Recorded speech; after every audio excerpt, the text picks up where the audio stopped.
Entrando na reitoria, no elevador, tipo um dia depois, encontro a Márcia. A Márcia foi minha aluna na graduação. Eu não tinha mais tido assim, um contato cotidiano, frequente com a Márcia. Foi um encontro muito feliz para mim, porque há muito tempo eu não via a Márcia. Como é que é? Eu vi um filme que dizia assim, ó, a coincidência é uma forma de Deus se manter no anonimato. Depois a gente está com a concepção de sincronicidade. Bom, encontro a Márcia. Sou Márcia, o que você está fazendo? Eu sou pró-reitora de graduação da Universidade Federal de Ciências da Saúde. Eu, imediatamente, Márcia, vamos começar um trabalho, mas eu pensando nesse nosso professor. Tchau, Pedro, obrigada. Eu pensando nesse nosso professor, que estando alguém numa pró-reitoria, poderia possibilitar a ele acesso através de todo o aparelho de imagem que um hospital possui, que é o caso do Complexo da Santa Casa. Propus para a Márcia topou que a gente fizesse um trabalho nessa direção. Eu fui para casa e fiz um rascunhão de projeto e mandei para a Márcia chamou o orientando dela do mestrado, um psicólogo que já terminou o mestrado, o Luiz, que vai apresentar a sua pesquisa, tá? E caminhando, nós formamos um pequeno grupo, examinando o projeto, melhorando o projeto ficou pronto, mandamos para as pró-reitorias das duas universidades, que as pró-reitorias aprovaram o projeto, nós nos pusemos, então, a fazer este programa que vocês têm, que nasceu disso aí. Mas, simultaneamente a isso, eu estava numa reunião com a Carmen, que aqui está, e nós conversando sobre esse trabalho. A gente precisava conversar muito com um professor colega nosso para tirar algumas dúvidas. Mas eu disse, Carmen, nunca mais eu vi esse professor. Como é que nós vamos fazer o contato com ele? Você sabe o que aconteceu? Quando eu abri a porta para dar tchau para a Carmen e sair, ele saiu do elevador em direção à sala, onde a Carmen tem a sala aqui.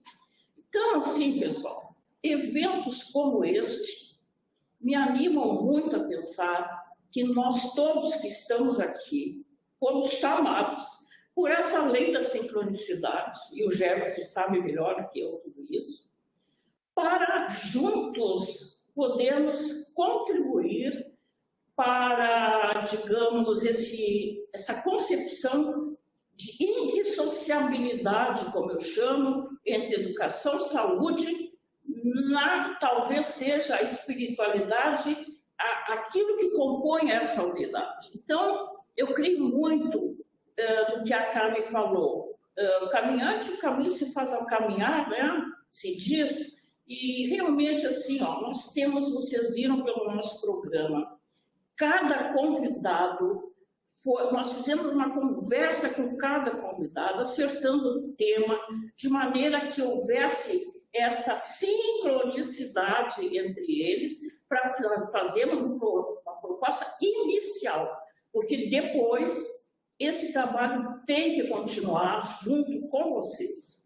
Então, assim, a gente pede, continuem junto, nos mandem sugestões, apontem que não está bem, pensem junto conosco e por aí segue, né? Então, hoje, eu trago aqui, para começar os nossos seminários de pesquisa, uma pessoa que me é muito cara, ele foi me orientando no mestrado, ele seguiu o doutorado na USP e terminou o seu doutorado. É o Jefferson Reichoff. Jefferson, corrige a pronúncia, é Reichoff. Tem Jefferson? Ah, tá certo. Aí. Eu vou ler, Jefferson, aqui, tá? O que eu escrevi. Aí tu complementa. Então, assim, o Jefferson é psicólogo, ele tem mestrado aqui em Educação pela URGS, ele tem doutorado em Psicologia Social no Instituto de Psicologia da USP, E atualmente ele é professor da Universidade do Extremo Sul Catarinense, nos cursos de Psicologia e Medicina. O Jefferson é membro do grupo de pesquisa em experiência religiosa e estados alterados de consciência, PUC São Paulo. Coordena o grupo de pesquisa em psicologia anomalística, que é o tema de hoje, e processos psicossociais da Universidade do Extremo Sul Catarinense, que é a Unesc. Tem experiência na área de psicologia, com ênfase em saúde e espiritualidade. Psicologia, saúde, espiritualidade, psicologia anomalística, psicologia transpessoal, psicologia corporal.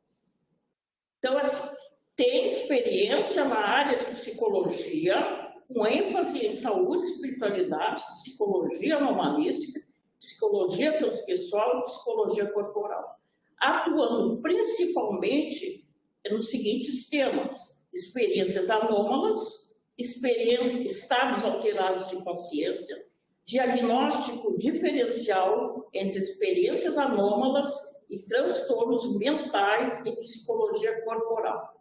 Se tu quiseres acrescentar algo mais, fica à vontade. E se tiver tempo, Jefferson, fazer alguma referência ou dar a possibilidade de acesso à tua dissertação de mestrado, que tu trabalhaste com mandalas, não é?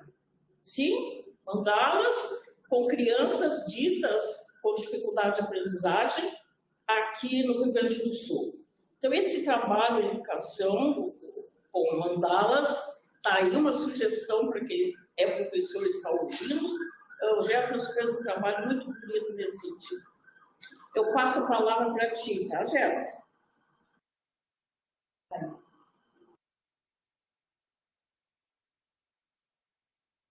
Eu não sei se ele saiu.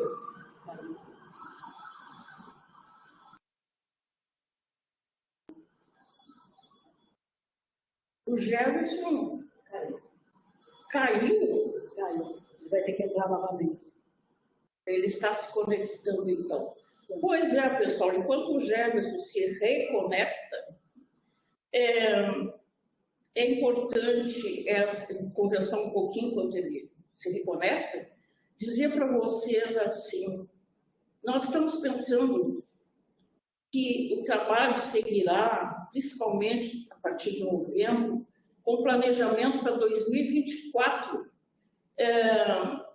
Pensamos que inicialmente ao longo deste ano, porque o programa, vocês veem, que está que a gente enviou para vocês, tem uma sequência de, uma vez por mês, um palestrante para pegar ao longo dos meses essa questão básica da saúde. E aí nós temos o Mário Borba, que vai trabalhar, ele quis trabalhar com a formação do médico em espiritualidade. O Mário Borba, ele é um dos responsáveis, ele é cardiologista, e ele que foi um dos fundadores no Instituto, na Sociedade Brasileira de Cardiologia, de um departamento de espiritualidade. Então, ele quer falar sobre a formação do médico nesse sentido. Depois nós temos a Jaqueline Moll continuaria na questão da educação, e ela tem uma experiência como, ele já voltou, eu vou terminar aqui, Jefferson, como uma pessoa que fundou no MEC, o Ministério da Educação, o programa Mais Educação.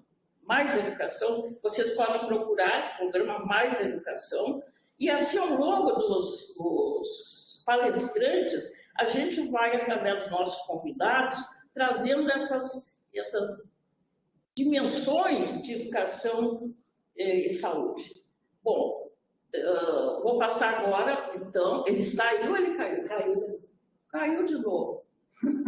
Bem, a questão da espiritualidade, também ela na Universidade Federal, aqui do Rio Grande do Sul, ela está com um grupo de atividade na ADURGS, Associação de Professores da Universidade Federal do Rio Grande do Sul, que agora é um sindicato. E dentro desse sindicato,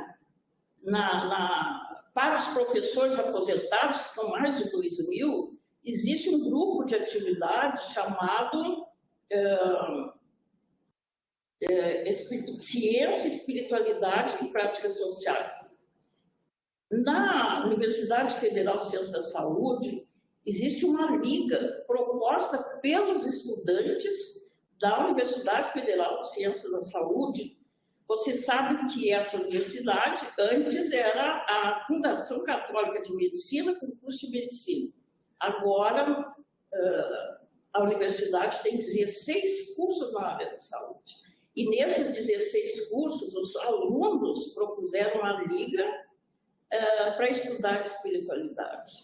Então, vejam que é um tema que realmente, nas diferentes dimensões que se estudam, espiritualidade está dada e não tem volta. Não necessariamente vinculado à questão de religião. Foi feita uma discussão na universidade aqui, o que os professores estavam entendendo por espiritualidade, né? E para os professores presentes, ficou a ideia assim, produzida por eles, pelo grupo, né, de que isso teria a ver com transcendência. Então, veja, um dito material necessariamente não tem a ver com o pressuposto da existência de espírito, mas com a afirmativa de que envolve transcendência. E principalmente eles falaram de transcendência que começa no corpo físico. A Cabala, por exemplo, fala que a manifestação de um mundo espiritual se dá através de um corpo físico.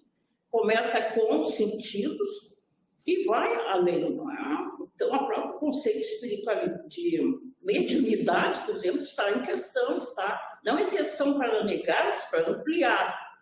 Então, vejam que isso tudo, como é que desliza, como eu chamo, se prolonga para a vida, para o mundo da vida, e como é que a gente pode ser um elemento transformador, a começar por nós mesmos. Então, é isso aí. Eu não sei como o Jefferson não está, ele vai e vem. Se não dá para vocês irem, não sei, Carlos, se dá para a gente ir conversando com eles ali, onde eles podem usar esse momento que o Jefferson consegue se linkar, talvez seja o problema de onde ele está, né? Oi, Dinorá, boa noite. Não dá para ver o que o pessoal está falando ali? Tá, ele voltou, está ouvindo a voz. Fala, Jefferson. Ele entrou? Sim, eu voltei. Eu preciso que o Pedro habilite a minha câmera e acho que a minha possibilidade de compartilhamento também. Teoricamente, está aberto agora aqui porque agora não temos mais o Pedro. Ele foi a Jana. E eu vou ter que aprender. Outro vai falar no escuro, vai ficar ruim. Porque normalmente é aqui. Me colocar como apresentador também. Encarregar uma apresentação. Mas aí é por aqui que eu faço. O que eu sei fazer quando eu estou fazendo no equipamento direto. Carmen, o que tu estás fazendo? Eu não estou entendendo. Eu estou tentando habilitar para que ele possa projetar a apresentação. Ele quer projetar, mas ele está aí. Sim, não, ele está aí, só está sem imagem. E agora, vamos ver o que acontece. Deveria sair daqui. Também é importante, enquanto a Carmen organiza ali, dizer que está sendo transmitido no YouTube, né? Isso vocês podem comunicar, informar os amigos, vocês, parentes. Precisa estar com inscrito, Carmen, para olhar o YouTube? Não, né? Não, no YouTube. E como é que a pessoa vai para o YouTube? Liberado. Teoricamente, deve estar abrindo agora. Basta botar qualquer palavra referente ao encontro que abre. Ok. Ginorá, vocês conseguem me ver? Que a minha câmera parece que não, a minha imagem não está compartilhada. Estou tentando, vou te deixar como moderador e tu abriste a câmera quando tu ingressaste no...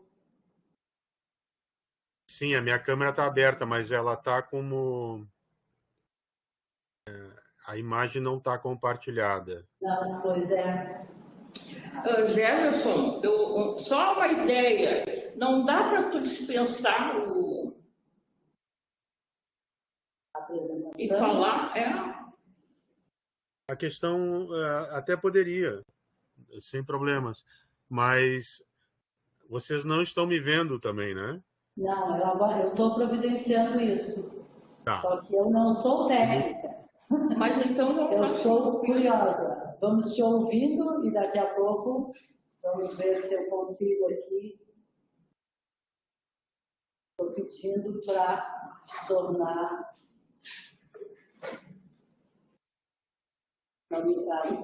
aparentemente tu está com a câmera disponível e tu está habilitado para ser o apresentador.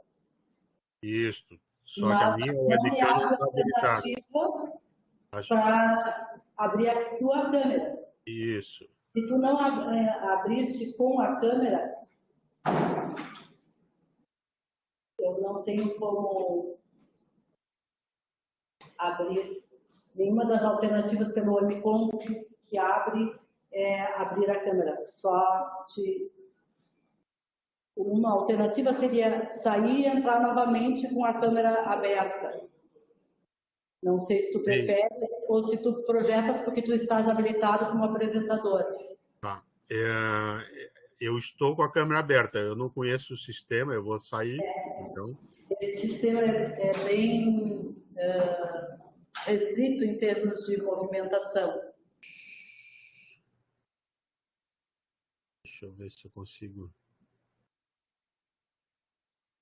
Não é muito amigável. Porque aqui aparecia para mim até o... Agora...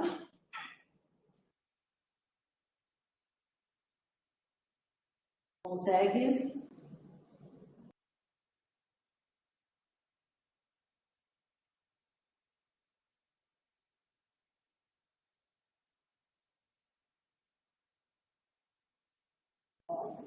Tornado apresentador, não me abre a alternativa de câmera, me abre o microfone, ativar, desativar, tornar só... Agora deu certo. Deu?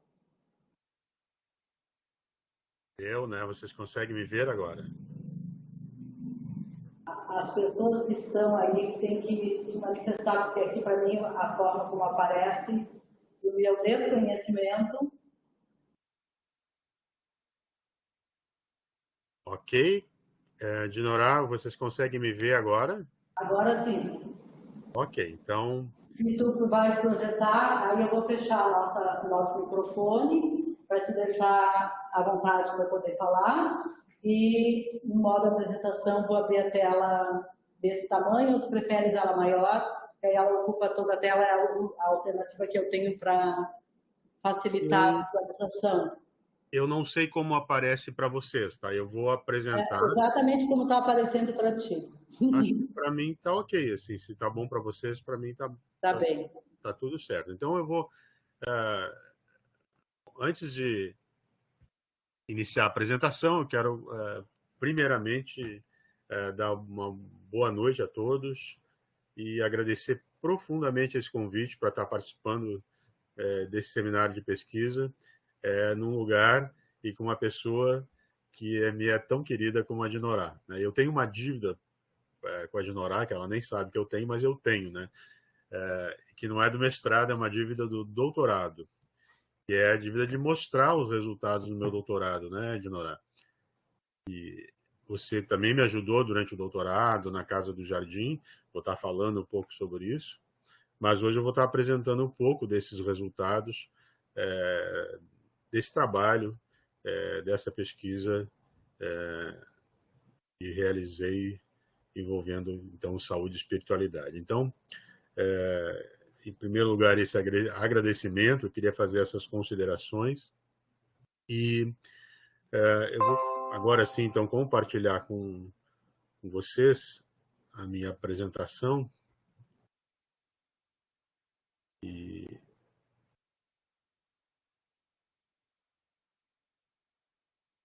acredito que estão vendo. Tudo certo?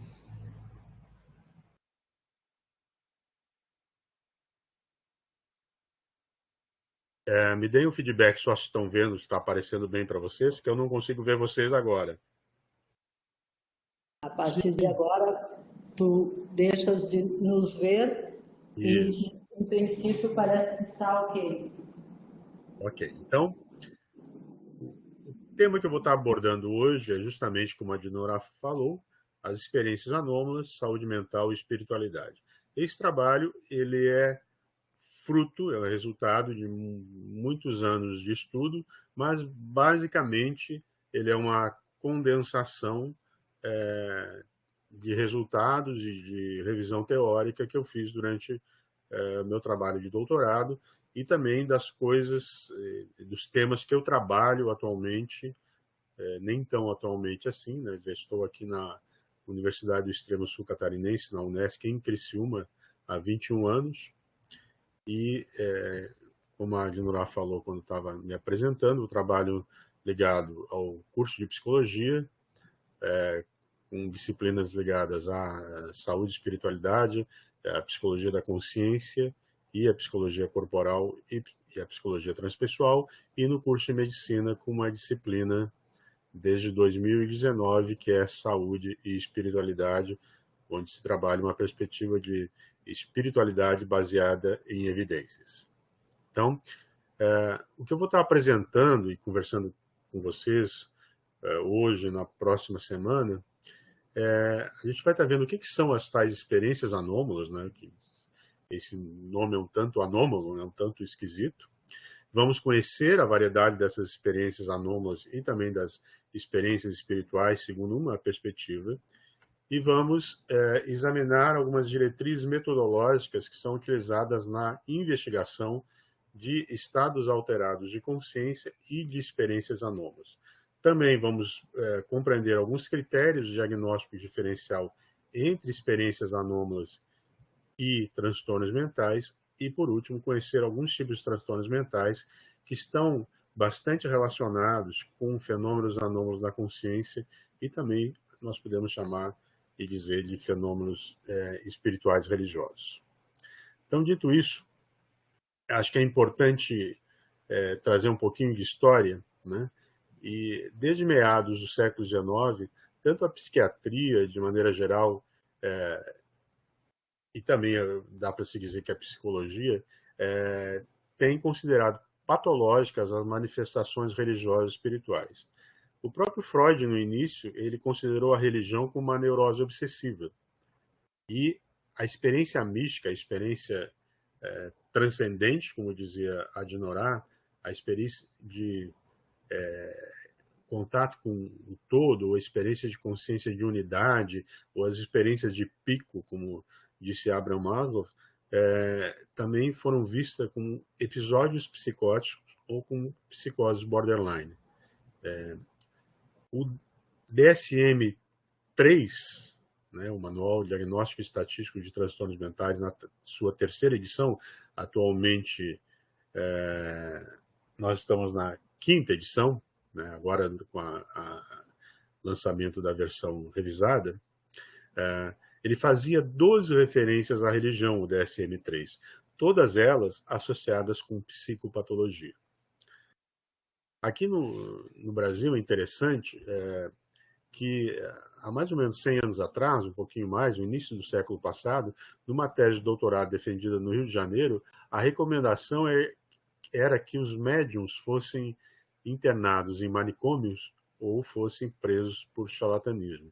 Essa era a visão que se tinha cientificamente de mediunidade. Essa realidade começa a mudar a partir da metade do século XX e tem mudado bastante nesse início do século XXI. Se o Freud, no início, tinha uma perspectiva que patologizava a religião, o Jung, por sua vez, via na experiência mística uma manifestação de uma experiência psicologicamente saudável. E o próprio Maslow, como falei há pouco, ele considerou essas experiências culminantes a expressão máxima da saúde e bem-estar psicológico. Então, o que são experiências anômalas? Antes de falar na definição, eu quero falar um pouquinho dessa obra, Variedades da Experiência Anômala. Essa é uma obra que ela foi editada pela Associação Psicológica Americana e a primeira edição dela em inglês saiu no ano 2000, ou seja, 23 anos atrás. Essa edição em português saiu em 2013 e, portanto, tem 10 anos apenas, né? Ela é organizada entre outras pessoas, né? Os editores dela são o Edsel Cardenho, o Stephen J. Lin e o Stanley Krippner, que é um parceiro de longa data, amigo de longa data, vinha muito ao Porto Alegre e é um parceiro da USP também, em termos de pesquisa, é um grande pesquisador, já está com sua idade bastante avançada, mas é importante o nome dele como organizador dessa obra. Então, essa obra ela traz em cada capítulo um tipo de experiência anômala. No ano de 2013 também saiu a segunda edição em inglês e foi alterado apenas um capítulo que eu vou falar em seguida. Mas o termo, então, experiência anômala é empregado para designar uma experiência incomum, por exemplo, uma alucinação, ou uma experiência que, embora seja relatada por muitas pessoas, por exemplo, uma experiência sentida, como telepática, você está... A Dinora falava da sincronicidade, né? Por exemplo, você está pensando em alguém que você não vê há muito tempo, que você não tem contato, como o professor que a Dinora se referia, né? E daqui a pouco você encontra essa pessoa, mas a experiência telepática é aquela em que você está pensando em alguém que você não vê há muito tempo e de repente o telefone toca, essa pessoa ligando para você, ou ela manda uma mensagem, e você sente aquilo como altamente significativo. Então, essas experiências, embora sejam incomuns, embora sejam vivenciadas por muitas pessoas, e nós vamos ver que elas têm alta prevalência em todos os estudos, em todas as populações estudadas, acredita-se que elas são diferentes daquilo que a gente considera habitual e daquelas explicações usualmente aceitas como realidade. Importante dizer que não há necessariamente uma relação com patologia ou com anormalidade, ou seja, anômalo não é igual a anormal, não é igual a patológico, né?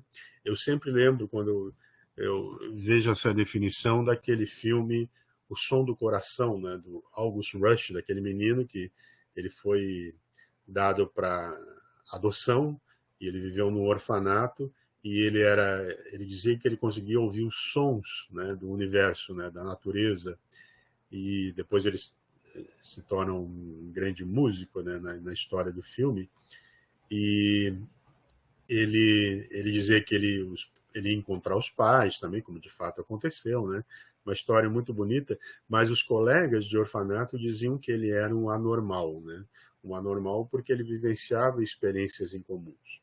Isso não é raro, né? Pessoas serem rotuladas ou mal interpretadas ou estigmatizadas por alegar e vivenciar experiências incomuns, né? Então, essa obra, Variedades da Experiência Anômala, ela traz todos esses temas como capítulos, né?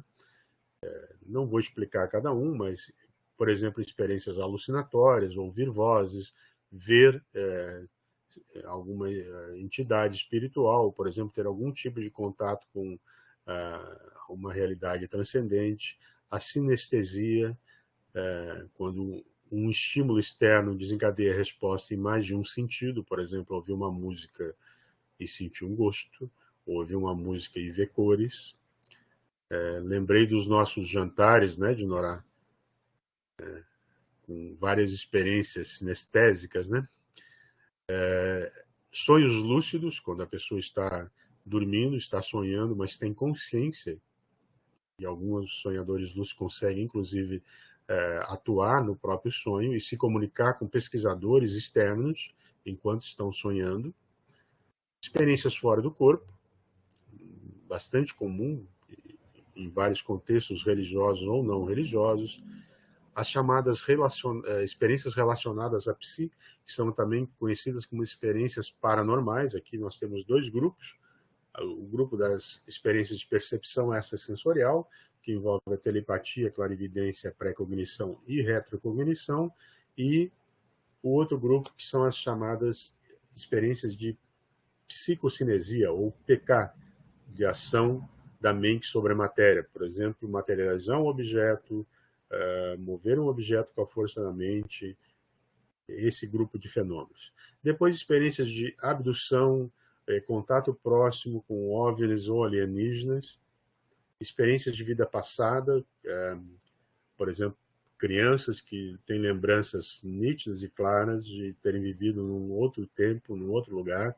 Hoje, esse tema especificamente é uma linha de pesquisa a nível de pós-graduação estrito sensu aqui no Brasil, pelo menos um centro importante. As experiências de quase morte, as chamadas EQM, ou que trazem, muitas vezes a pessoa tem aquele intervalo em que o cérebro e o eletroencefalograma não está com nenhum tipo de onda, o coração também está parado, mas a pessoa tem relatos de percepções que, em alguns casos, podem ser comprovados, né? E isso também é uma linha de pesquisa hoje internacional, né? As experiências de curas anômalas, qualquer tipo de cura que não envolve os conhecimentos médicos tradicionais. Aqui no Brasil, como todos sabem, nós somos um celeiro desse tipo de experiência. E as experiências anômalas de alteração aqui ficou ID, desculpe, mas é de identidade. Esse capítulo, inclusive, ele só está na segunda edição da obra Variedade da Experiência Anômala, que não foi traduzido para o português. E é muito importante esse tipo de experiência, porque nós vamos encontrar essa fenomenologia de experiência anômala de alteração de identidade em vários contextos espirituais religiosos, por exemplo, no espiritismo, nas religiões afro, enfim, e também em algumas no transtorno dissociativo de identidade, que a gente vai falar em seguida.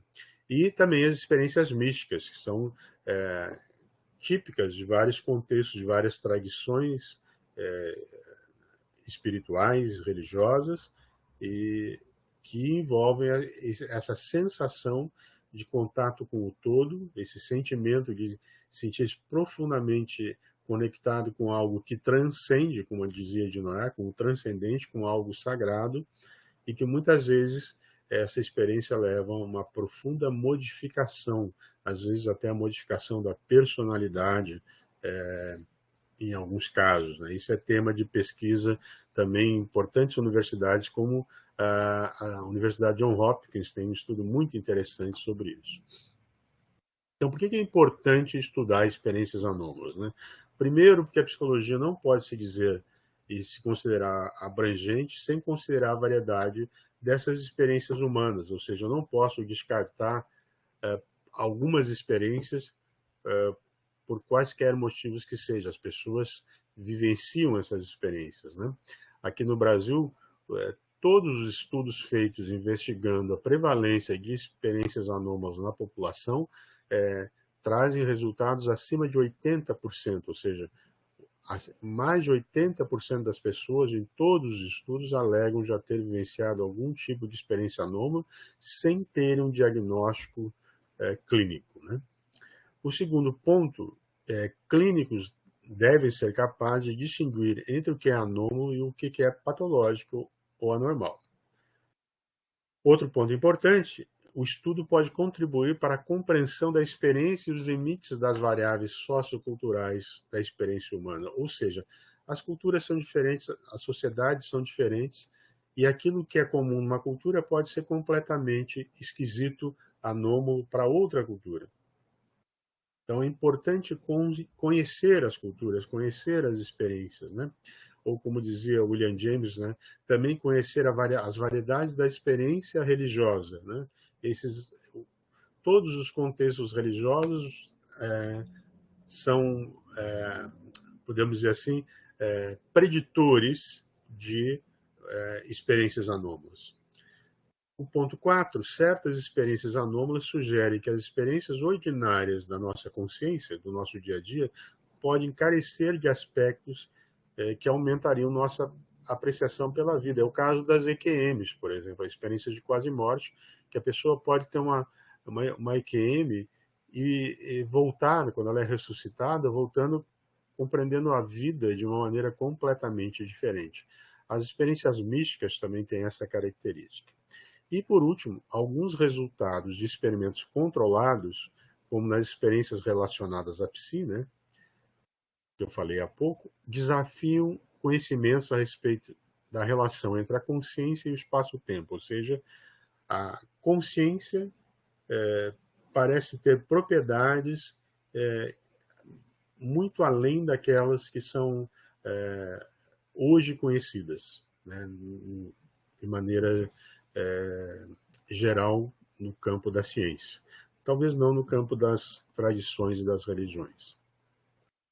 E aí eu trago aqui, né, especialmente para Dinorah, né, um pouco dos resultados da minha pesquisa de doutorado, envolvendo as experiências anômalas, aqui nessa coluna da esquerda, e eu trabalhei com 4 grupos, né, 4 grupos dentro da população que eu investiguei. O primeiro grupo aqui representado é o grupo ARNM. Jefferson, eu vou te interromper só para dizer, mesmo no MConf, as tuas lâminas estão paradas, elas não estão transitando. Deixa eu ver, tentar fazer do outro jeito. Espera aí. Agora sim, agora sim. Agora tá? Agora tá, porque tu estavas falando e aí a gente não ia conseguir. Ah, que ótimo. Obrigado por avisar. Tranquilo. Eu mudei a forma de apresentar aqui. Isso já aconteceu em outras aulas, então eu imaginei o que poderia estar acontecendo. Mas, como eu dizia, nessa coluna então da esquerda estão as experiências anômalas que eu investiguei, né? E trabalhei com 4 grupos. O primeiro grupo, esse grupo ARNM, era um grupo de religiosos com afiliações religiosas não mediúnicas. É o significado dessa sigla, né? A abreviatura. O outro grupo era um grupo de médiuns. Esse grupo era predominante, formado por médiuns da Casa do Jardim, aí de Porto Alegre, que foi muito importante essa abertura, né, que eles deram para fazer essa pesquisa aí. O grupo de consulentes, também grande parte deles foram pessoas que buscaram atendimento na Casa do Jardim, e um outro grupo, o grupo de ateus, né? E eu investiguei com um questionário que nós criamos lá na USP, o questionário de prevalência e relevância de experiências anômalas. Então, se a pessoa tinha tido a experiência, não era dito dessa forma, mas, por exemplo, era dito, alguma vez você já teve um sonho que você sentiu que estava consciente durante o sonho? Então, a pergunta nunca era direta com o nome da experiência, mas sim envolvendo a fenomenologia da experiência. E vocês podem ver em amarelo, né, qual grupo que relatou ter vivenciado mais a experiência. A maioria foram no grupo dos médiums. A única experiência que não foi relatada mais por médiums ou pelos outros grupos foi no grupo de ateus, né, que relataram ter vivenciado mais sonhos lúcidos. Acho que outro dado relevante aqui que a gente já consegue observar é que crença influencia, obviamente, na vivência de experiências anômalas, de experiências incomuns. A gente pode pensar em crença, pode pensar em sentimento religioso, espiritual, pode pensar em envolvimento religioso, né, que é quanto a pessoa vivencia a sua religiosidade, né? Tudo isso provavelmente influencia em resultados como esse, né? Mas vejam que a prevalência das experiências, de qualquer maneira, é muito alta, né? A experiência mística, vocês podem ver que nos grupos religiosos, a última aqui é muito alta. Experiências de curas anômalas, obviamente, no grupo de médiums, né? Também muito alta, mas vejam que sonho lúcido é um fenômeno muito comum, uma experiência muito comum. Essa outra tabela é exclusivamente relacionada com as experiências relacionadas à psi. Eu volto a dizer, essas experiências são conhecidas também como experiências paranormais. Elas são divididas em dois grupos, né? O grupo ESP, o Extrasensory Perception, e o grupo PK, de psicoquineses. A minha amostra, então, foi de 158 pessoas, e vejam que no total da amostra, 91% tiveram algum tipo de experiência de percepção extrasensorial, seja telepatia, clarividência, ou pré-cognição ou retrocognição. Vejam que nos grupos de religiosos, 100% deles já tiveram algum tipo de experiência, os consulentes também, e ateus também. Então, aqui, crença talvez não influencie tanto, né? Já as experiências de ação da mente sobre a matéria, a gente vai ter uma diferença bastante grande aqui nos grupos religiosos, principalmente dos médiums, até pelo tipo de contextos que envolve a mediunidade, né? Vejo a diferença com relação já ao grupo de ateus. Depois, quem vivenciou as duas experiências, né, tanto de ESP quanto o PK, né, vejo que novamente no contexto da mediunidade isso é bastante alto. Quem vivenciou uma ou outra, né, aí é bastante, aumenta muito. E daí aqui embaixo é quem vivenciou as outras experiências. Bom, além de investigar as experiências, no meu trabalho eu investiguei a qualidade de vida, eu avaliei a qualidade de vida usando o questionário de avaliação de qualidade de vida da OMS, da Organização Mundial de Saúde, o RUCOL, e investiguei também transtornos mentais, usando uma entrevista psiquiátrica, e investiguei também tendência à psicose, né? Ou a chamada esquizotipia. Então, essa tabela aqui são os resultados de avaliação de qualidade de vida. Eu fiz um estudo longitudinal e eu avaliei qualidade de vida no início e depois de um ano.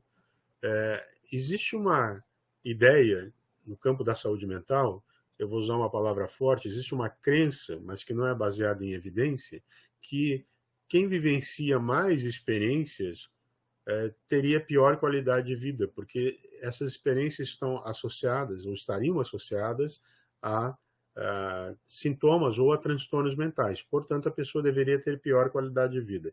Vejam que o grupo de médios, como eu mostrei há pouco, foi o grupo que vivenciou mais experiências anômalas.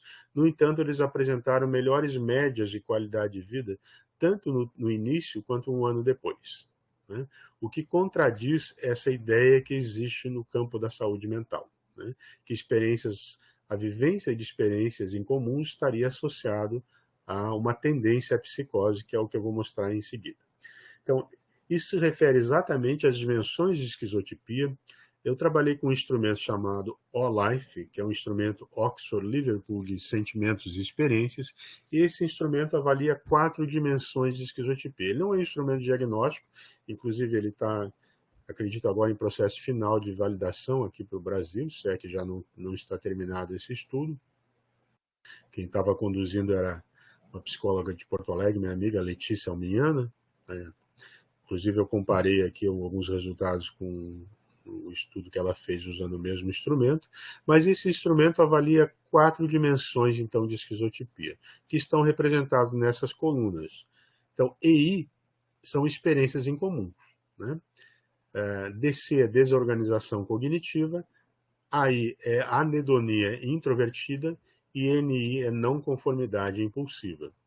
Então, quem pontua alto em todas as dimensões é considerado um indivíduo autoesquizotípico que tem alta tendência à psicose. E quem pontua baixo é baixo esquizotípico. E quem pontua alto, principalmente em anedonia introvertida e não conformidade impulsiva, também se entende que possa ter maior tendência à psicose. No entanto, o que se considera hoje é que, isso considera-se a partir também de evidências, que quem pontua alto só em experiências incomuns é considerado um esquizotípico feliz, né? Happy schizotype. E vejam aqui, né? Novamente os médiuns pontuaram alto, né? Médiuns e consulentes pontuaram alto em experiências incomuns, né? O trabalho da Letícia Almiana, vejam aqui embaixo, né? Sujeitos com EAS, também pontuaram bastante, né? Alto em experiências incomuns. No entanto, no estudo que eu estou apresentando, veja que os médiuns foram que pontuaram menos nas outras dimensões de esquizotipia, ou seja, apesar de terem alta prevalência, né, de experiências incomuns, eles não têm desorganização cognitiva já diferente dos consulentes. E isso aqui é importante a gente pensar, porque os consulentes são aquelas pessoas, aqueles sujeitos que foram buscar ajuda no centro espírita, por exemplo, provavelmente porque vivenciaram experiências incomuns, ou buscavam algum tipo de cura anômala, por exemplo, mas eles não conseguiam compreender ou dar um significado, talvez, para essas experiências. Enquanto, provavelmente, os médiums, sim, eles já conseguiam lidar com as experiências incomuns. E é claro que isso nem sempre é assim. Às vezes, o início da mediunidade, por exemplo, é um início conturbado, né? Até que a pessoa consiga entender o que está acontecendo, compreender e direcionar, ou seja, encontrar um caminho na vida para lidar com isso, de alguma forma, né? Que geralmente vai acontecer num contexto espiritual religioso. Então, bastante relacionado com experiências anômalas estão os estados alterados de consciência, ou seja, existe, a gente costuma dizer que estados alterados de consciência, eles são preditores de experiências anômalas. E é claro que a gente vai encontrar muito essa condição de estado alterado de consciência em contextos religiosos por causa dos estados de transe religiosos. E por isso, obviamente, em contextos religiosos, nós vamos encontrar também uma maior prevalência de transtornos mentais. Então, esse senhor aqui, o Charles Start, ele diz que um estado alterado de consciência é uma alteração qualitativa no padrão global de funcionamento mental que o indivíduo sente ser radicalmente diferente do seu modo usual de funcionamento, ou seja, a pessoa se sente diferente enquanto ela está vivenciando esse estado, né? Existe uma ideia também que estado alterado de consciência é sempre um estado em que a pessoa está menos vigil, que ela está com algum tipo de alteração na memória, senso, percepção, orientação espaço-temporal, enfim. Não necessariamente os chamados estados ampliados de consciência, às vezes a pessoa está com uma condição justamente ampliada de consciência e não apenas alterada. Então, as experiências anômalas e os estados alterados de consciência são descritos por todas as culturas de todas as eras e tem várias obras que abordam esses temas. Vou destacar essa aqui do Centro Altering Consciousness, Perspectivas Multidisciplinares, é uma obra de 2011, em 2 volumes e 800 páginas, e eles trazem uma perspectiva de estados alterados de consciência desde a pré-história, passando por todas as culturas, em todas nas artes, na filosofia, nas tradições e na própria ciência, né? Destaco também as obras do Charles Start, que aliás é quem faz também o prefácio dessa obra Altering Consciousness, né? Então, a visão de que essas vivências, né, anômalas, espirituais, eram raras e patológicas, tem sido uma forma de controle social, tornando-se quase uma profecia que se autorrealiza. Isso, claro, é uma fala desse autor do Ruffer, de 92, isso já mudou bastante, mas a ideia é que como se havia uma crença que elas eram considerados óbvios indícios de psicopatologia, e apenas os pacientes francamente psicóticos e que perderam a autocrítica falavam abertamente de suas experiências. Quando se começa a investigar a prevalência dessas experiências em populações não clínicas, se percebe que a maioria das pessoas tem experiências assim. Por exemplo, experiências alucinatórias, né? Então, dependendo da abordagem realizada, uma mesma vivência, por exemplo, uma experiência de quase morte, pode ser utilizada para um estímulo para o crescimento pessoal ou reprimida como um evento bizarro indicador de instabilidade mental, né? Eu queria fazer um parênteses, eu vou interromper a minha apresentação. Aliás, eu não sei quanto tempo eu tenho, né? Eu gostaria que vocês me falassem. Que horas são? Às 20 horas, em princípio, encerra o nosso trabalho. E nós temos que dar um tempo para ler as perguntas ou comentários. Agora, que horas são? São 19. 19h32, né? Eu acho, Jefferson, que tu terias mais o que uns... Não sei como que a gente caminha, o que o pessoal tem... Deixa eu vou fazer um comentário, Dinorá, e contar uma história. Jefferson, deixa eu interromper, porque na semana que vem tu continuas, né? Isso. Vamos considerar isso, que na semana que vem, então, nós vamos dar mais tempo para o pessoal e hoje, quem sabe, a gente prioriza a tua fala. E como vai ficar gravado, Jefferson, nós anotamos, ou tu podes ter acesso para anotar as principais dúvidas, comentários ou perguntas e considerar isso na semana que vem. O que tu achas? Dinorá, a gente pode parar daqui a pouquinho e a semana que vem eu falo mais algumas coisas que tem no material e a gente deixa mais tempo para perguntas, como vocês quiserem. Para mim... Mas eu queria contar uma história. Em 2008, eu acompanhei como voluntário um estudo na Universidade da Pensilvânia, junto com o Dr. Júlio Pérez e com o Dr. Alexander Moreira Almeida, e lá o Dr. Andrew Newberg. E esse estudo foi o primeiro estudo feito no mundo sobre neuroimagem da psicografia. Uhum. E ele está publicado na revista PLOS One, se eu não me engano, ele foi publicado em 2013, finalzinho de 2012 ou 2013.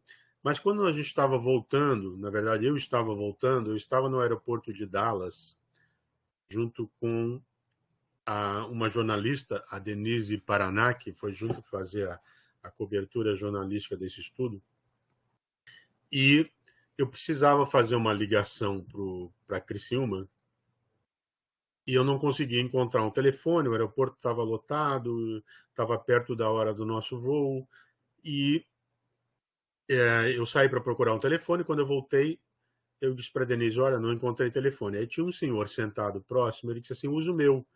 Eu disse, não, amigo, é uma ligação para o Brasil, vai demorar, ele não pode usar, tranquilo. Naquela época não tinha tanta facilidade de roaming internacional, né? Aí eu falei e tal, devolvi o telefone para ele, agradeci, nós saímos dali. Daqui a pouco a Denise se afastou e ele veio falar comigo e disse assim, vocês estão de férias? E eu disse, não, nós vamos participar de uma pesquisa sobre espiritualidade, saúde, uma coisa assim, não me lembro o que eu disse para ele exatamente.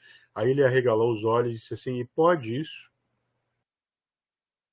Ele disse assim, eu faço análise há 10 anos em São Paulo e a minha analista nunca me deixou falar sobre as minhas experiências espirituais. Aí ele pegou o cartão dele, botou o e-mail pessoal dele, a caneta, e disse assim, quando você chegar no Brasil, por favor, me passe o contato de um psicólogo para o qual eu possa falar das minhas experiências espirituais.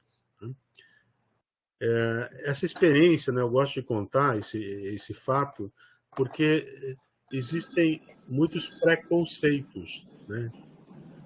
Muitos preconceitos envolvendo a ideia de abordar temas como esse no contexto da saúde mental, da psicoterapia. Dinorá, o seu microfone está aberto.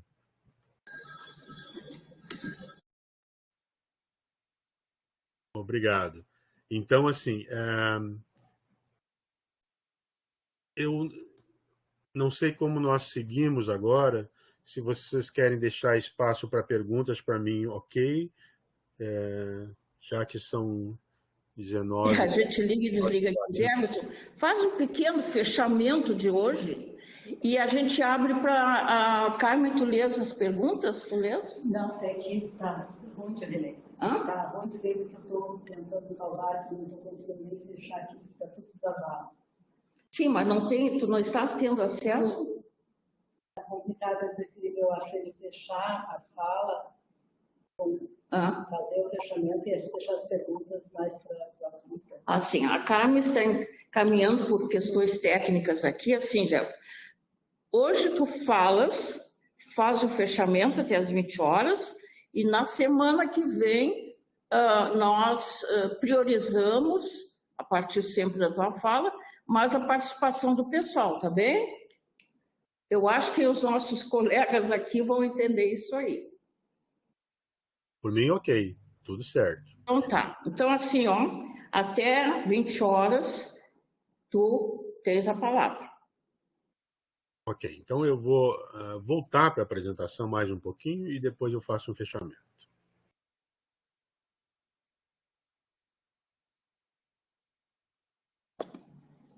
Então, só me deem um ok se estão vendo aí. Perfeito. Okay. Então,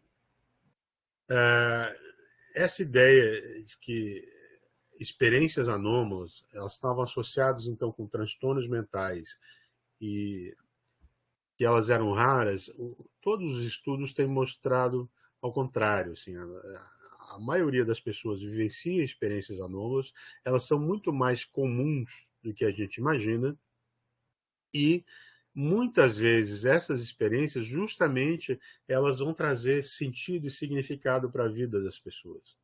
E, portanto, o campo da saúde mental precisa se abrir para isso, né? Para ouvir essas pessoas. E para isso, obviamente, as pessoas precisam compreender a natureza das experiências, os profissionais, os educadores, e entender também os contextos onde elas acontecem, né? Por isso a importância de um seminário como esse, para a gente pensar, né, como, né, como a Dinorá falava no início, né, ela estava se referindo, né, a esse professor, né, que eu imagino quem seja esse querido professor, né, amigo também de longa data, e a importância de um evento como esse para abrir os horizontes, ampliar os horizontes sobre a necessidade de compreender o que são experiências e qual a diferença disso em relação aos transtornos mentais, né? Então, essas dimensões religiosas e espirituais da cultura estão entre os mais importantes fatores que estruturam as crenças, os valores, os comportamentos e os padrões de adoecimento humanos, ou seja, toda a experiência humana, né? E aí eu entro, então, para finalizar, no campo da emergência espiritual, né? Trago para isso essa obra do psiquiatra Stanislav Grof e da esposa dele, a Christina Grof. É uma obra que não é nova, a edição em inglês é de 1988, mas mesmo assim é bastante atual, né? Eles dizem na obra que, em virtude das semelhanças fenomenológicas entre sintomas psicóticos da esquizofrenia, por exemplo, e algumas experiências religiosas espirituais não patológicas, que eles criaram esse conceito de emergências espirituais. E esse conceito ele tem duplo sentido. A palavra emergência ela pode tanto significar quando algo emerge, como também significar urgência, né? E eles usam essa expressão emergência espiritual para nomear crises psicoespirituais em que as experiências religiosas espirituais poderiam surgir tanto de forma tranquila, no sentido de emergir, quanto de forma perturbadora, aí sim gerando uma crise, no sentido de emergência, de urgência, né? E nesse sentido é que as pessoas vão buscar ajuda, né? Eu costumo dizer assim, ninguém vai parar num consultório de um psicólogo, de um psiquiatra, quando consegue compreender as experiências anômalas espirituais que está vivenciando. É justamente quando não consegue compreender que a pessoa vai buscar ajuda. E por que a pessoa pode não compreender? Bom, ela pode ter nascido numa família que não tem, né, essa experiência religiosa e cultural. Então, aquilo tudo é novo para a família, ou a sociedade onde ela vive também não consegue compreender. Então, ela se torna, muitas vezes, a pessoa esquisita, a pessoa estigmatizada, e isso tudo vai gerar sofrimento, né? Esse sofrimento a pessoa precisa trabalhar, né? O que muitas vezes acontece é que o fato da pessoa, por exemplo, alegar que houve uma voz, e isso, para ela, tem um significado espiritual, mesmo que ela não consiga compreender isso dentro de um contexto maior de uma religião, por exemplo, de uma crença, porque não faz parte da história sociocultural, sociofamiliar, ela está sofrendo. Eu vou dar um exemplo assim. Por exemplo, um médico que eu atendi em Criciúma, que ele tinha medo de ver espíritos, mas ele tinha uma crença espiritualista. E justamente por acreditar, ele tinha medo de ver. E a filha dele, desde a infância, durante toda a adolescência, ela alegava ver espíritos, né? Hoje essa menina é médica, eu não tenho, ele tem duas filhas, uma é médica, outra é psicóloga, eu não tenho certeza, mas enfim. E ela dizia desde criança que ela não gostava de falar a respeito, porque quanto mais ela falava, mais ela via, né? Então, assim, eles, o pai e a mãe, eles acolhiam isso porque fazia parte do sistema de crenças deles, né? Mas não deixava de gerar sofrimento, né? Muitas vezes, durante anos e anos, a menina não dormia no escuro, ou eles acordavam, ela estava em pé ao lado da cama, né? Ou dormindo, às vezes, no tapete, no chão, porque não queria acordar eles, e assim eles passaram muitos anos tentando lidar com esse tipo de fenômeno dentro de casa, né? E interessante que a mãe desse médico, a irmã dele também vivenciava experiências assim, ele também e a filha também. Nesse caso, eles não patologizavam a experiência e nem consideravam isso como algo ruim. Eles simplesmente tinham medo, né? Então, poderiam ter medo de qualquer outro fenômeno, né? E buscavam atendimento psicológico, pelo menos ele buscava para lidar com isso. Então, o que é uma emergência espiritual, né? Crises nas quais o processo de crescimento e mudança se torna caótico e esmagador. Os indivíduos que experimentam tais episódios podem sentir que seu senso de identidade está se desfazendo. Por exemplo, né, eu falava mais cedo das experiências anômalas de alteração de identidade, que seus velhos valores já não são verdadeiros, ou seja, a maneira de viver, aquilo que dava sentido e significado para a vida não funciona mais, e que o próprio terreno sobre suas realidades pessoais está mudando radicalmente.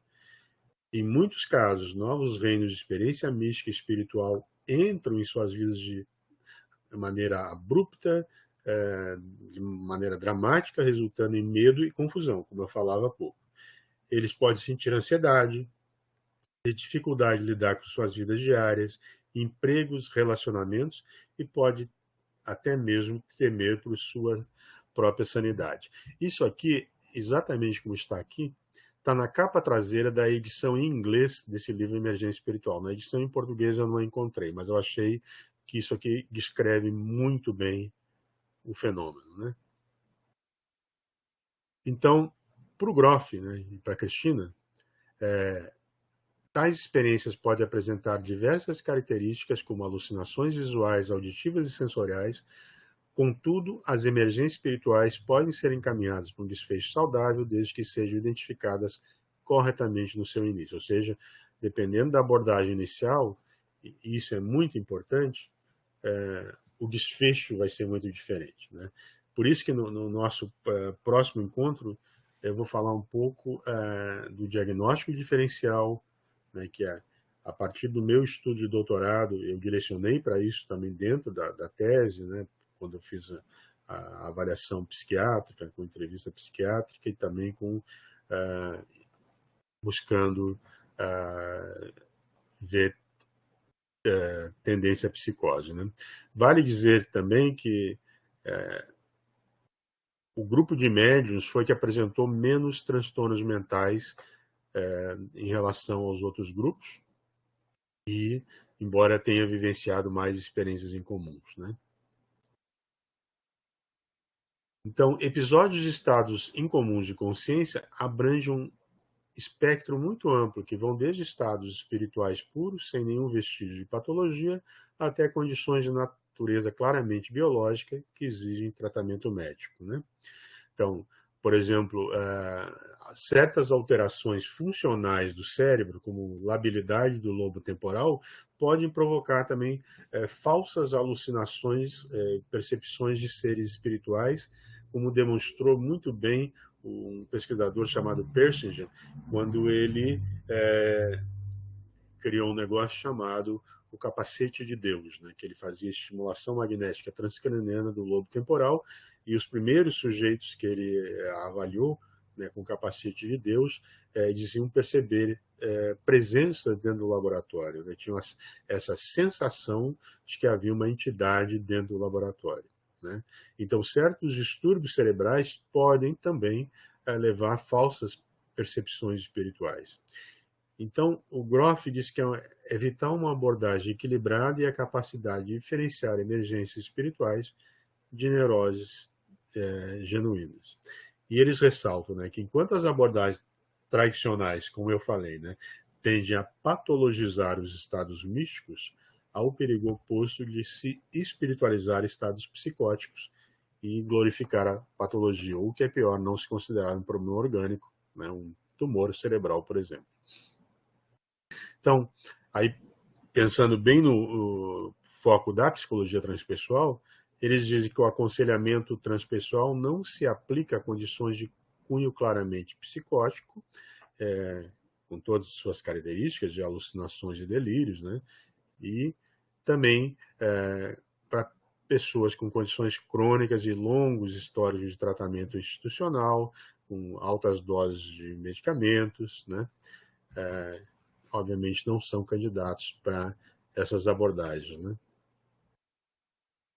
E então, indo para o encerramento, nessa relação entre experiências anômalas e transtornos mentais, os autores lá da obra Variedade da Experiência Anômala trazem 4 pontos, né? Alguns tipos de experiências anômalas guardam semelhanças com sintomas psicóticos, incluindo o sofrimento.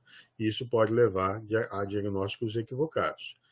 Algumas experiências anômalas podem desencadear sintomas psicóticos. Por exemplo, a reação diante de uma experiência anômala pode provocar um transtorno mental. Por exemplo, pessoas que foram abduzidas e passaram até por experiências sexuais com extraterrestres, isso pode gerar um impacto muito forte, né? E a pessoa pode literalmente se desorganizar.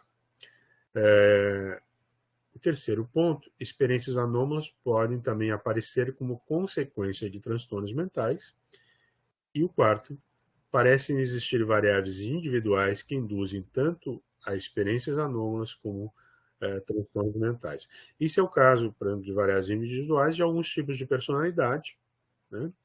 E, por exemplo, as personalidades esquizotípicas, que vão vivenciar muito mais experiências anômalas se comparado com outros grupos da população. Bem, aí eles trazem, então, as variedades da emergência espiritual, né? Também não vou falar de todas, mas muito interessante, assim, a crise xamânica é um fenômeno, o xamanismo é um fenômeno que existe desde a pré-história, tem relatos de pesquisas antropológicas muito interessantes, a própria arqueologia também. Então, a crise xamânica é um fenômeno que ele coexiste com o mundo moderno, né? E é um fenômeno que existe tanto em sociedades tradicionais quanto no mundo ocidental. Então, uma pessoa pode passar por uma crise xamânica. Eu lembro que há 20 anos atrás eu fui no congresso da Associação Luso Brasileira de Transpessoal em Portugal e estava lá o David Lukoff, que foi o cara que coordenou a pesquisa para introduzir no Manual Diagnóstico e Estatístico de Transtornos Mentais a categoria de problemas espirituais ou religiosos. E ele trouxe muitas gravações de casos clínicos. E um caso que ele trouxe foi de um jovem americano que estava tendo uma crise xamânica, né? Então, inclusive, dentro dessa categoria, uma das possibilidades é justamente a crise xamânica. O despertar da Kundalini, no sentido da tradição do yoga, né, quando essa energia que estaria na base da coluna, na região do sacro, ela ascende pela coluna, né, e vai produzir uma série de fenômenos, de experiências, experiências culminantes, o contato profundo com o nosso centro, com o nosso eu interior, a abertura psíquica, quando a pessoa começa a ter experiências de percepção extrasensorial de maneira muito intensa, também as experiências de vidas passadas, a comunicação com espíritos de maneira geral, as experiências de proximidade com a morte, como já falamos, de contato próximos com OVNIs e, por último, os estados de possessão. Semana que vem, inclusive, a gente vai ver o transtorno de identidade com transe e possessão. A gente vai falar um pouquinho disso, né, também. Bom, eu vou parar por aqui. Semana que vem eu falo um pouquinho dessa relação entre consciência e realidade, que é muito importante. E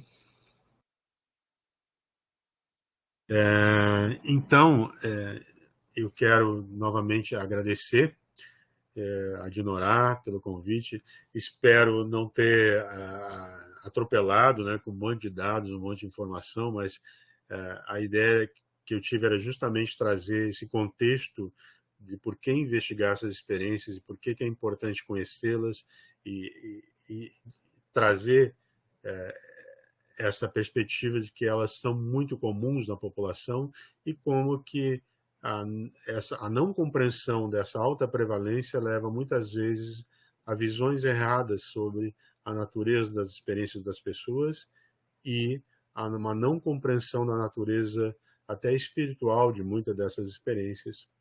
E no próximo encontro, na semana que vem, eu vou falar um pouco dessa relação entre consciência e realidade, porque esse é um problema, eu considero esse um problema grande, né? Como diz o filósofo da ciência David Chalmers, né? Consciência é o hard problem, né? Entender a natureza da consciência, porque a visão dominante que se tem sobre consciência hoje ainda é que a consciência é um produto do cérebro e que se o cérebro termina não tem consciência. Mas existem certos fenômenos, como as experiências anômalas e espirituais, que colocam em xeque esse paradigma, né? Então, o problema da consciência e a relação da consciência com a realidade é o que a gente vai começar vendo na semana que vem. E, dito isso, encerro aqui minha fala. Quero desejar uma boa noite a todos, uma feliz Páscoa, e passo a palavra, então, para Dinorá e para Carmen. Jefferson, o teu tema de estudo, né, é apaixonante, tu sabe que é apaixonante. Eu acho que quem estuda como tu é, sobretudo, um espaço de cura, né? Espaço de cura, quando a gente consegue incorporar para o nosso mundo da vida, do cotidiano. Ficou bem claro como tu vai seguir na semana que vem. E também dizer que está gravada, não, mas Carmen, está gravada a fala do Jefferson. Nós vamos colocar para que todos possam acessar, e ali, quem sabe, a Carmen, eu e a Márcia, nós vamos poder fazer um levantamento das principais questões e encaminhar para ti, Jefferson. Ok. Tá. E também dizer assim...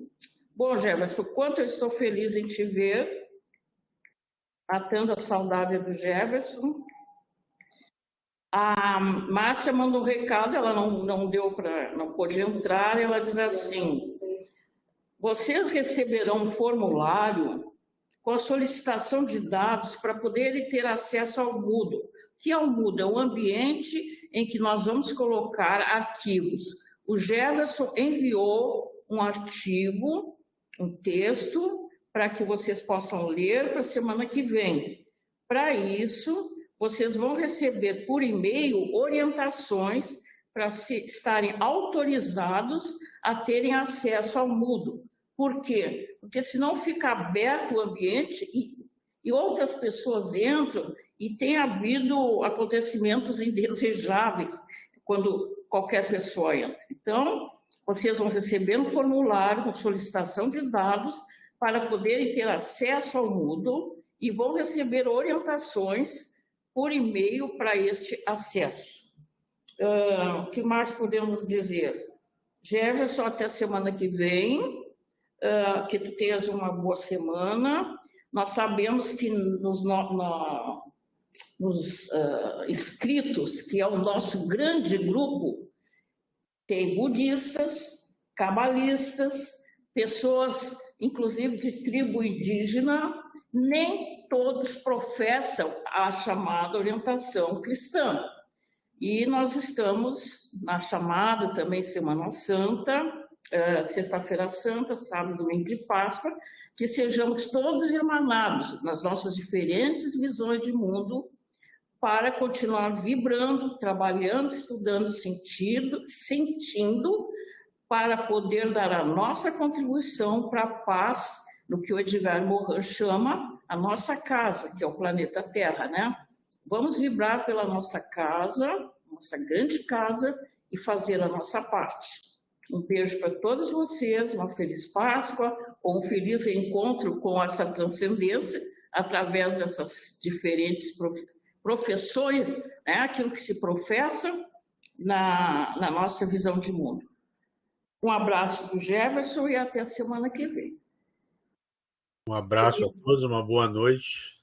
Tchau, minha querida. Tchau. Fica com Deus. Uma boa noite a todos. E lamento não ter conseguido operar esta máquina maravilhosa, porque era a minha primeira vez.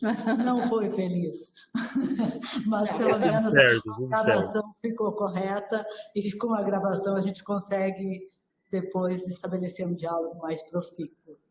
Muito boa noite, um bom final de semana e boas comemorações religiosas para quem as pratica. Sempre tem a transcendência, né? Que não passa necessariamente pela religião. Jefferson, tu podias também mandar uma bibliografia que tu tenhas, assim, eu sei que quando tu viesse na Durix, tu tinhas uma bibliografia maravilhosa que ficou lá nos arquivos da Durix. Pode mandar para nós? Posso sim, eu posso mandar a relação que eu utilizei na minha tese, que tem bastante, aí dá para a vida. A tese, inclusive, é só entrar no depositório de teses da USP, colocar o meu nome, que vão chegar, ela está lá para quem quiser acessar, tá bom? Tá ótimo, tá. Obrigada, um beijo, uma boa semana. Boa noite para vocês também. Tchau. Tchau, pessoal. Um beijo para todos vocês. Estão por aí. Uma boa noite.